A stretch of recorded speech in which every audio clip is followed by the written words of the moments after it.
Hello dear student, welcome to your channel BET।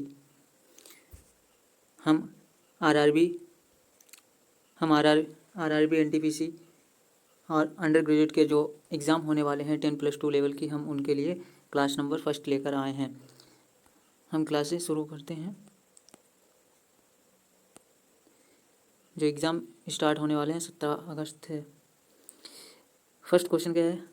RRB NTPC के लिए जो question है फर्स्ट वाला वो है, निम्नलिखित में से किसने आनंद मोहन बोस के साथ इंडियन एसोसिएशन की स्थापना की थी? दादा नौरोजी, गोपाल कृष्ण गोखले, फिरोज शाह मेहता और सुरेंद्रनाथ बनर्जी। सही इसका आंसर हो जाएगा सुरेंद्रनाथ बनर्जी। किसने की थी? सुरेंद्रनाथ बनर्जी ने। देखो क्या है इंडियन एसोसिएशन, ये इंडियन एसोसिएशन था। इसकी स्थापना कब हुई थी? इसकी स्थापना 1876 ईस्वी में सुरेंद्रनाथ बनर्जी और आनंद मोहन द्वारा की गई थी। कहाँ की गई थी? कलकत्ता में की गई थी। ये इंडियन एसोसिएशन एक राजनीतिक संगठन था। क्या था? एक राजनीतिक संगठन था जिसका उद्देश्य भारतीय समुदाय के हितों को बढ़ावा देना और राजनीतिक अधिकारों की प्राप्ति और ब्रिटिश शासन के स्वतंत्रता की दिशा में काम करना था। किसका? इंडियन एसोसिएशन का काम। देखो मैंने इसका चीज़ है कि इसकी स्थापना कब हुई थी, किसने की थी और कहाँ हुई थी, बस इतना ही याद रखना इसके बारे में। बाकी ये तो क्वेश्चन के लिए वो है। और ये सुरेंद्रनाथ बनर्जी ने की थी। देखो सुरेंद्रनाथ बनर्जी जी कौन थे? वह एक भारतीय राष्ट्रवादी नेता और भारतीय राष्ट्रवादी कांग्रेस के सदस्य थे। वह एक पत्रकार, वकील और बंगाल विधानसभा परिषद के सदस्य भी थे। नेक्स्ट क्वेश्चन क्या है? किस आयोग ने प्रांतों में द्विशासन को समाप्त करने और उत्तरदायी सरकार के विस्तार की सिफारिश की थी? क्या किया था? विस्तार की सिफारिश की थी। एचनिस आयोग, मोंटफोर्ड आयोग और ली आयोग और साइमन कमीशन। सही आंसर क्या हो जाएगा इसका? Simon commission. देखिए साइमन कमीशन क्या था? साइमन कमीशन ने प्रांतों में द्वैध शासन को समाप्त करने और जिम्मेदार सरकार को विस्तार की सिफारिश की थी। ठीक है। साइमन कमीशन एक ब्रिटिश संसदीय आयोग था जिसे 1919 में भारत सरकार अधिनियम के कामकाज की समीक्षा के लिए 1927 में भारत भेजा गया था। आयोग पूरी तरह से स्वायत्त था। इसमें कोई भी भारतीय सदस्य नहीं था और राष्ट्रीय कांग्रेस और अन्य राष्ट्रवादी समूह का इसका बहिष्कार किया था। किसने बहिष्कार किया था? राष्ट्रीय कांग्रेस ने भी बहिष्कार किया और अन्य जो राष्ट्र के थे उन्होंने भी इसका बहिष्कार किया था। ठीक। आयोग की रिपोर्ट 1930 में प्रकाशित हुई थी। इस कई सुधारों की सिफारिश की जिसमें प्रांतों में द्वैध शासन, प्रशासन उन्मूलन और जिम्मेदार सरकार का विस्तार शामिल था। द्वैध शासन व्यवस्था सरकार की प्रणाली थी जिससे 1919 के भारत सरकार अधिनियम के तहत प्रांतों में लागू किया गया था। इसने प्रत्येक प्रांत के प्रशासन को 2 क्षेत्रों में विभाजित किया था, आरक्षित और हस्तांतरित। नेक्स्ट क्वेश्चन क्या है?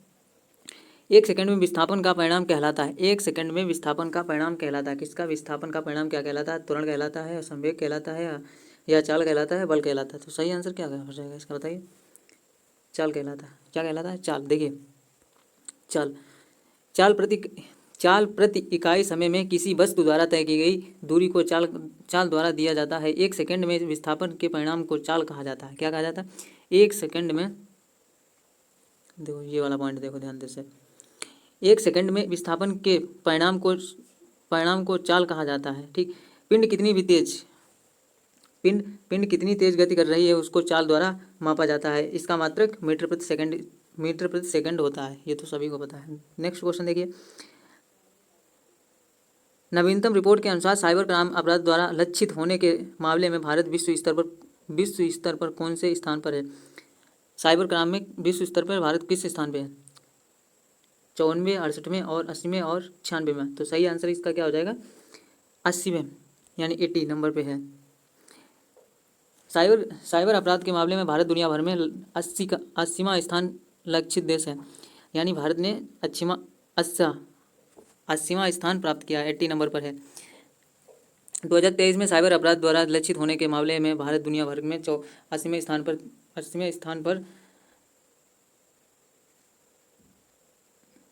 था। यह रैंकिंग देश में उपयोगकर्ताओं द्वारा सामना किए जाने वाले साइबर खतरों की भयावहता और आवृत्ति की जानकारी देती है। समीक्षाधीन अवधि के दौरान भारत में लगभग 34% उपयोगकर्ता स्थानीय खतरों से प्रभावित होते। इसका अर्थ यह है कि आबादी का बड़ा एक हिस्सा किसी न किसी रूप से साइबर सुरक्षा समस्या का समाधान कर रहा है। नेक्स्ट क्वेश्चन क्या है? गैर नृत्य राजस्थान के देश समुदाय द्वारा किया जाता है। देखो राजस्थान के ये क्वेश्चन कहना चाह रहा है कौन सा नृत्य है जो राजस्थान में नहीं किया जाता है। भील होता है, गोंड भी होता है और जाट भी होता है, गुर्जर भी होता है, ये तो सभी होते हैं। नहीं, देखिए कौन सा नहीं होता है इसमें, भील नहीं होता है। भील कहाँ होता है? भील उत्तर प्रदेश और उत्तराखंड में होता है। जनजाति भील जनजाति भी पाई जाती है कहाँ? उत्तराखंड उत्तर प्रदेश। देखो गबरी हाथी माना और गैर नृत्य राजस्थान की भील जनजातियों द्वारा किया जाता है। सॉरी मिस्टेक हो गई, माय मिस्टेक। देखो दोबारा देख लेते हैं। गैर नृत्य राजस्थान के देश समुदाय द्वारा किया जाता है। केरा किसके द्वारा किया जाता है? राजस्थान के। देखो इसमें सही आंसर क्या होगा? देखिए इसमें गोंड नहीं होगा, जाट नहीं होगा और गुर्जर नहीं होगा। इसमें सही आंसर होगा भील। देखिए भील है, भीलों द्वारा किया जाने वाला नृत्य कौन कौन से? देखिए गबरी, हाथी माना और गैर नृत्य राजस्थान की भील जनजाति के द्वारा किया जाता है। कालीबियाई भाबाई, संकरिया, पानियारी और इंडोनी राजस्थान के व्यावसायिक लोक नृत्य हैं। अग्नि तेरा, ताली, गावरी, लांगुरिया, घूमर, जुड़ला राजस्थान के सामाजिक और धार्मिक लोक नृत्य हैं। ये इसके द्वारा ऐसे किया जाता है। देखिए इसमें दिया इस तरीके से किया जाता है। देखो नेक्स्ट क्वेश्चन क्या है? उर्वर और ऊसर देश के प्राचीन भारतीय व्यापक वर्गीकरण है। कृषि पद्धति, फसल का मौसम, फसलों का, मिट्टी का। क्या होगा सही आंसर? क्या हो जाएगा? मिट्टी का। किसका है? मिट्टी का। देखिए प्राचीन काल में मिट्टी को मुख्य रूप से दो भागों में वर्गीकृत किया गया था, उर्वर यानी उपजाऊ और ऊसर बांझ। ठीक है, उसके बाद में कई भागों में बांटा गया है। आज आधुनिक भारत में 9 प्रकार की मिट्टियाँ पाई जाती हैं, उनके भी भाग पाए जाते हैं, वर्गीकृत किया गया था। देखो मध्यकाल में मिट्टी को बाहरी विशेषता जैसे बनावट, रंग, भूमि की ढलान और मिट्टी में नमी की मात्रा के आधार पर वर्गीकृत किया गया था। ठीक, रेतीली मिट्टी, चिकनी मिट्टी और गाद युक्त और दोमट आदि के रूप में की गई है। आधुनिक काल में जब लोगों को मिट्टी की विभिन्न विशेषताओं के बारे में पता चला था, उन्होंने बनावट, रंग, नमी आदि के आधार पर मिट्टी का वर्गीकरण करना शुरू कर दिया। मिट्टी चट्टान के मालवे और कार्बनिक पदार्थों का श्रवण है जो पृथ्वी की सतह पर विकसित होता है। मिट्टी के निर्माण को प्रभावित करने वाले कारक राहुत मूल सामग्री, जलवायु, समय और मानवीय क्रियाकलाप सहित जैव विविधता है। देखो नेक्स्ट क्वेश्चन क्या है? निम्नलिखित में से भारत के किस रेगुलेटिंग एक्ट के तहत उच्चतम न्यायालय की स्थापना की गई थी? किसके तहत की गई थी? 1984 का रेगुलेटिंग एक्ट, 1993 का रेगुलेटिंग एक्ट, भारत सरकार अधिनियम 1918, 1985, रुक जा, 1985 क्यों नाराज है, 1985 के तहत और 1773 का रेगुलेटिंग के अनुसार इसकी स्थापना की गई थी। ठीक है, देखिए 1972 में न्याय की एक नई प्रणाली स्थापित की गई थी। प्रत्येक जिले में 2 अदालतें होनी चाहिए, एक आपराधिक न्यायालय और एक फौजदारी अदालतें होनी चाहिए, दीवानी अदालत होनी चाहिए। ठीक है, नेक्स्ट क्वेश्चन देखते हैं। सादत खान ने किस स्वतंत्र राज्य की स्थापना की थी? सादत खान ने किस स्वतंत्र राज्य की स्थापना की थी? बंगाल, हैदराबाद, बद्र, अवध। किसकी की थी? सादत खान ने किसकी की थी स्थापना? अवध की। देखो 1724 में सादत खान बुरहान उल मुल्क ने मुगलों से आज़ादी की घोषणा करके अवध स्वायत्त राज्य की स्थापना की, जिसकी राजधानी फैजाबाद और लखनऊ में थी। सादत खान जिन्हें अवध के पहले नवाब के रूप में भी जाना जाता है, इन्हें अयोध्या के बाहरी इलाके में फैजाबाद शहर की स्थापना की थी। 1707 ईस्वी में औरंगजेब की मृत्यु के बाद अवध के नवाब मुगल भारत की अखंडित खंडित राजनीति के भीतर अर्ध स्वायत्त अधिकार वाले शासक थे। ठीक है, नेक्स्ट क्वेश्चन क्या है, निम्न में से किस क्षेत्र में को अंग्रेजों ने सहायक संधि के तहत हड़प लिया था? सतारा को, अवध को, झांसी को, नागपुर को। बच्चे को ये क्वेश्चन पता होगा और पता होना चाहिए, अगर नहीं पता है तो एनटीपीसी से आप बहुत दूर हैं। अवध को। ठीक, कई शासक परिवारों ने अपने हितों की रक्षा के लिए कंपनी के साथ बातचीत करने की कोशिश की। अपनी श्रेष्ठता और सैन्य शक्तियों के भरोसे कंपनी ने इन दलीलों को ठुकरा दिया। अवध विलय किए जाने वाले अंतिम क्षेत्रों में से एक था। 1801 में अवध पर एक सहायक गठबंधन लगाया गया था और 1856 में इसे अधिग्रहित कर लिया गया था। ठीक है, नेक्स्ट क्वेश्चन देखते हैं क्या है। Dada Saheb Phalke international film festival अंतर्राष्ट्रीय फिल्म महोत्सव अवार्ड 2024 में सर्वश्रेष्ठ अभिनेता क्रिटिक्स और आलोचक का पुरस्कार किसे मिला है? शाहरुख खान, विक्की कौशल, रणवीर सिंह और रणवीर कपूर। तो सही आंसर इसका क्या हो जाएगा? देखो, ये क्वेश्चन छोड़ने वाले और करने वाले भी होते हैं, अगर पता है तो ठीक है, अदरवाइज नहीं पता है तो छोड़ दो। विक्की कौशल को देखो, विक्की कौशल को Dada Saheb Phalke international film festival अंतर्राष्ट्रीय फिल्म महोत्सव अवार्ड 2024 में सर्वश्रेष्ठ अभिनेता क्रिटिक्स के पुरस्कार मिला है। ठीक, किसे मिला है? विक्की कौशल को। श्याम बहादुर भूमिका के दादा साहब फाल्के अंतर्राष्ट्रीय फिल्म के द्वारा मिला है।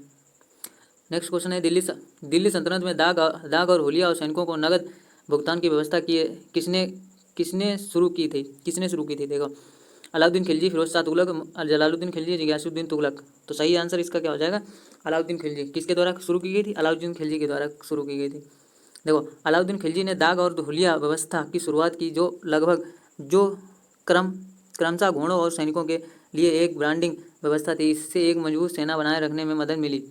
उन्होंने सैनिकों को नगद भुगतान की व्यवस्था भी शुरू की, जो भुगतान के रूप में भूमि देने की पिछली प्रथा से हटकर थी। इससे सैनिकों का मनोबल बढ़ाने और उनकी वफादारी सुनिश्चित करने में मदद मिली। ठीक है, नेक्स्ट क्वेश्चन क्या है, सिमलीपाल वायु रिजर्व निम्न में से किस राज्य में स्थित है? दिल्ली, उड़ीसा, पश्चिम बंगाल और पंजाब। तो सही आंसर इसका क्या हो जाएगा?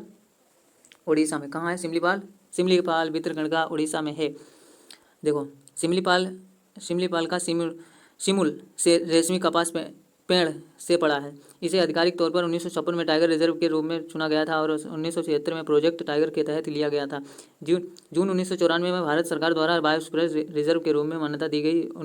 2009 में बायोस्फीयर रिजर्व यूनेस्को विश्व नेटवर्क का हिस्सा रहा। ठीक है, नेक्स्ट क्वेश्चन क्या है, ड्रीम्स फॉर माई फादर की आत्मकथा है? Barack Obama, Benito Anne Frank और बेंजामिन फ्रैंकलिन। तो सही आंसर क्या हो जाएगा? Barack Obama. मैंने पहले ही बता दिया था, फोर्थ ऑप्शन तो आप समझ गए होंगे। देखिए, ड्रीम्स फ्रॉम माई फादर संयुक्त राज्य अमेरिका के 44वें राष्ट्रपति बराक ओबामा की आत्मकथा है। यह पुस्तक ओबामा के प्रारंभिक जीवन का हवाई में उनके बचपन से लेकर शिकागो में एक सामुदायिक आयोजन के रूप में उनके वर्षों तक की पड़ताल करती है। नेक्स्ट क्वेश्चन क्या है, खाद्य और कृषि संगठन AFO का मुख्यालय कहाँ स्थित है? पेरिस, मनीला, बीजिंग, रोम। कहाँ स्थित है? रोम, इटली में। ठीक है, नेक्स्ट क्वेश्चन देखिए, इसके बारे में दिया गया। नेक्स्ट क्वेश्चन देखो, भारत के संविधान के किस भाग में संघ कार्यपालिका का प्रबंधन किया गया है? 5, 3, 4, 6। सही आंसर 5। किस में किया गया है? 5 में। देखो, भारतीय संविधान की संघीय कार्यपालिका विवरण भाग 5 में दिया गया है। यह भाग अनुच्छेद 52 से 151 तक राष्ट्रपति, उपराष्ट्रपति, मंत्रिपरिषद, भारत के अन्य महान न्यायवादी, नियंत्रक एवं महालेखा परीक्षक की भूमिकाओं और शक्तियों तथा भारत के केंद्र सरकार के अन्य कार्यकारी कार्यों का विवरण देता है। ठीक है, पावाकुथ नामक पारंपरिक दस्ताना हथेली कठपुतली किस राज्य से संबंधित है? मणिपुर, राजस्थान, केरला, पंजाब। तो सही आंसर इसका क्या हो जाएगा? केरला से संबंधित है। देखिए, नेक्स्ट क्वेश्चन क्या है, यह केरल में एक पारंपरिक हस्ताना कठपुतली खेल है। कठपुतलियों के चेहरे को पेंट सोने के टिन के छोटे टुकड़ों, मोर के पंखों आदि से सजाया जाता है। ठीक है, नेक्स्ट क्वेश्चन क्या है, निम्नलिखित में से किस दिन दक्षिणी गोलार्ध में ग्रीष्म आयंत होता है? किस दिन होता है? 21 मार्च, 21 जून, 23 सितंबर और 22 दिसंबर। सही आंसर इसका हो जाएगा 21 जून। ठीक है, नेक्स्ट क्वेश्चन देखते हैं, ये पढ़ लेना, आप देख लेना। नेक्स्ट क्वेश्चन है, निम्न में से कौन सी संसद की सबसे बड़ी समिति है? सार्वजनिक प्रक्रम समिति, प्राक्कलन समिति, सरकारी उपक्रम समिति, याचिका समिति। तो सही आंसर इसका क्या हो जाएगा? प्राक्कलन समिति। कौन सी हो जाएगी? प्राक्कलन समिति। इसमें कितने मेंबर होते हैं? 30 मेंबर होते हैं। ठीक है, सबसे बड़ी समिति है। समिति के अध्यक्ष की नियुक्ति लोकसभा अध्यक्ष द्वारा की जाती है। किसके द्वारा की जाती है? लोकसभा अध्यक्ष के द्वारा की जाती है। नेक्स्ट क्वेश्चन क्या है? खेलो इंडिया यूनिवर्सिटी गेम्स 2024 के दौरान प्रत्याशा रे ने किस खेल में उत्कृष्टता प्रदान की है? तैरना, मुक्केबाजी, व्यायाम, कुश्ती। सही आंसर इसका क्या हो जाएगा? तैरना में। किस में की है? तैरना। प्रत्याशा रे ने तैराकी में असाधारण प्रतियोगिता का प्रदर्शन किया है। ये है प्रत्याशा रे। कौन है? प्रत्याशा रे। ठीक है, देखो अब हमारा आ गया होमवर्क। ये आपको बताना है कमेंट में। क्या है? दिल्ली को भारत की राजधानी कब बनाया गया था? और दिल्ली से पहले भारत की राजधानी कौन थी? दिल्ली को एक टाइम पर राजधानी बनाया गया था, कहाँ से और कहाँ तक, कब बनाया गया था, कहाँ पहले कहाँ थी? ठीक, इसको आपको बताना है कमेंट में। थैंक यू डियर स्टूडेंट्स, आपका बहुत बहुत धन्यवाद जो आपने पूरी क्लास देखी। ऐसे ही हमारे चैनल के साथ जुड़े रहिए। हम आपको daily previous year RRB NTPC के मॉक टेस्ट करवाते रहेंगे। ठीक है, धन्यवाद।